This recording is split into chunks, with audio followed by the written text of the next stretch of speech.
31 দফা, যেই 31 দফার মাধ্যমে উনি আগামী দিনে একটি নতুন বাংলাদেশের অঙ্গীকার উনি করেছেন, সেই বার্তাটি আমরা আজকে এখানে বাসনের চৌরাস্তায় প্রচার করলাম। আপনারা আমার সঙ্গে ছিলেন, সেজন্য আপনাদেরকে সকলকে ধন্যবাদ জানাচ্ছি। আমরা আমাদের ভারপ্রাপ্ত চেয়ারম্যান তারেক সাহেবের সালাম এবং শুভেচ্ছা সাধারণ জনগণের কাছে পৌঁছে দেওয়ার চেষ্টা করছি, ঘরে ঘরে যাচ্ছি। আপনারা এই কাজটি অব্যাহত রাখবেন, এই 31 দফার প্রচারণা যেন চলমান থাকে, এবং তাহলে আগামী জাতীয় সংসদ নির্বাচনে ইনশাল্লাহ সর্বোচ্চ ভোটে নির্বাচিত হয়ে যেভাবে 1991 সালে এই গাজীপুর 2 আসনে বাসনের সর্বোচ্চ ভোট বাসনের জনগণ অধ্যাপক এম এ মান্নান সাহেবকে দিয়েছিল, এই গাজীপুর 2 আসনের জনগণ অধ্যাপক এম এ মান্নান সাহেবকে দিয়েছিল এবং বাংলাদেশে সর্বোচ্চ ভোট দিয়ে এমপি নির্বাচিত করেছিল।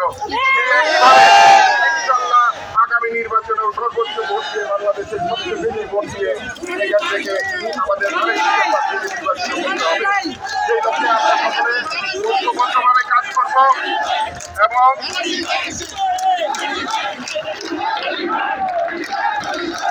এই প্রচারণা যারা চলমান থাকে, আপনারা জানেন একটি দল ষড়যন্ত্র করছে, এছাড়াও দেশ বিদেশি ষড়যন্ত্র কিন্তু এখনো নির্বাচনকে নস্যাৎ করার জন্য চলমান আছে। আমরা যে 17 বছর আন্দোলন সংগ্রাম করে গণ অভ্যুত্থান ঘটিয়েছি, যে স্বৈরাচারী হাসিনাকে আমরা বাংলাদেশ থেকে বিতাড়িত করেছি, যে পালিয়ে যেতে বাধ্য হয়েছে আপনাদের গণ আন্দোলনের মুখে, আপনারা কি চান সেই স্বৈরাচার আবার ফিরে আসুক?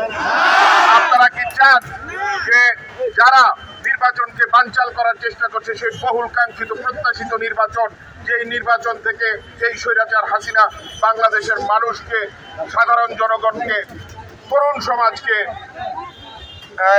নির্বাচন থেকে দূরে সরিয়ে রেখেছিল, ভোট দিতে দেয়নি, সেই বহুল প্রতীক্ষিত নির্বাচন আগামী ফেব্রুয়ারিতে ইনশাল্লাহ অনুষ্ঠিত হতে যাচ্ছে।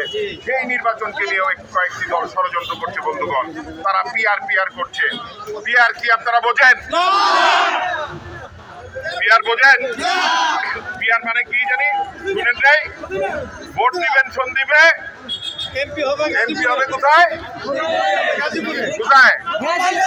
মালদ্বীপে।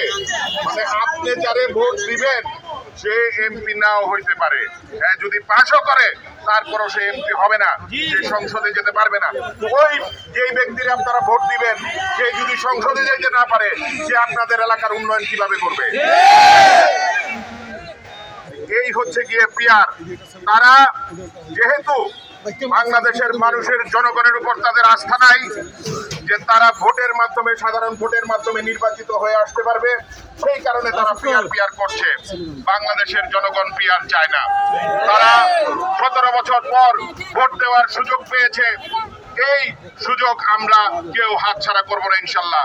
আপনারা সতর্ক থাকবেন এবং ধানের শীষের পক্ষে কাজ করবেন ঘরে ঘরে, এবং এইসব ষড়যন্ত্রকারীরা যেন বিভ্রান্ত তৈরি করতে না পারে সাধারণ মানুষের মধ্যে, সেই